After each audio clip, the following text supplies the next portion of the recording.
वाढवण बंदर जे देशातलं सगळ्यात मोठं बंदर आहे, जे जगातल्या पहिल्या 10 बंदरांपैकी एक आहे. आपलं सोलापूर वाढवण बंदराशी थेट त्या ठिकाणी जोडलं जाणार आहे. आमच्या तरुणाईची इच्छा होती या सोलापूरमध्ये आयटीचा पार्क झाला पाहिजे. आयटी पार्क कडे वाटचाल सुरू झाली, जागा निश्चित झाली. जागा अलॉट करून त्या ठिकाणी एक आधुनिक आयटी पार्क तयार करून सोलापूरच्या तरुणांना याच सोलापूरमध्ये काम आपण मिळवून देणार आहोत. आज आपण बघा, मोदीजींचं तर या सोलापूरवर इतकं प्रेम आहे. आता नुकतंच या ठिकाणी सोलापूर जिल्ह्याकरता एक नवीन रस्ता हा मोदीजींनी दिला, नाशिक सोलापूर अक्कलकोट. काही लोकांना असं वाटत असेल हा मधलाच कुठला तरी रस्ता आहे. हा मधलाच कुठला तरी रस्ता नाही आहे. हा एक असा महामार्ग आहे की जो तुम्हाला नवीन होणाऱ्या वाढवण बंदराशी जोडतो. वाढवण बंदर जे देशातलं सगळ्यात मोठं बंदर आहे, जे जगातल्या पहिल्या 10 बंदरांपैकी एक आहे. आणि मोदीजींचं विजन आहे, पूर्वी जिथे बंदर व्हायचं तिथेच विकास व्हायचा. आता ही बंदराच्या माध्यमातून होणारा विकास हा गावोगावी पोहोचवण्याकरता रस्त्यांचं जाळं हे विणण्याचं काम चाललंय. आणि आता हा रस्ता झाल्यामुळे आपलं सोलापूर वाढवण बंदराशी थेट त्या ठिकाणी जोडलं जाणार आहे. आणि त्यासोबत मुंबई दिल्ली जो महामार्ग आहे त्या महामार्गाशी देखील आपण त्या ठिकाणी जोडले जाणार आहोत. त्यामुळे औद्योगिकरणाकरता एक नवीन इकोसिस्टीम ही त्या ठिकाणी सुरू होणार आहे. एक प्रकारे मोठ्या प्रमाणात या ठिकाणी काम चाललेलं आहे. रेल्वे मार्गाचं विस्तारीकरण चाललं आहे. या ठिकाणी अक्कलकोट रोड आणि होडगी रोडवरच्या ज्या औद्योगिक वसाहती आहेत तिथेही आपण व्यवस्थांचा विस्तार करतो.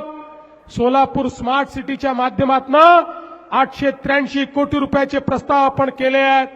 यामध्ये एनटीपीसीचं योगदान असेल 250 कोटीचं, नगरोत्थानचे 383 कोटी रुपये असतील. या सगळ्या माध्यमातून अनेक कामं या ठिकाणी आपण केली. पण मला आठवतं मी सोलापूरकरांना सांगितलं होतं बंद पाईपलाईननी तुमचं पाणी आणू.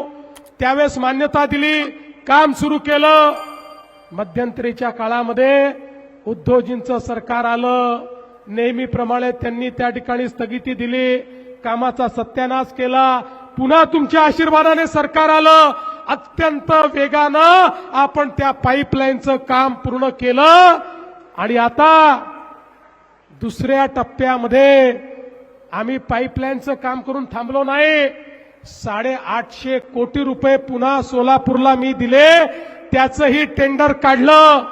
सोलापूरकरांना माझा शब्द आहे, आमच्या या टेन्युअरमध्ये सोलापूरच्या प्रत्येक घरामध्ये दररोज पिण्याचं स्वच्छ पाणी आणल्याशिवाय आम्ही आता थांबणार नाही.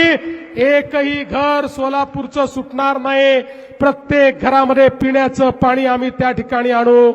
आणि आता ही योजना केवळ आताच्या लोकसंख्येचा विचार करून घेतलेली नाही.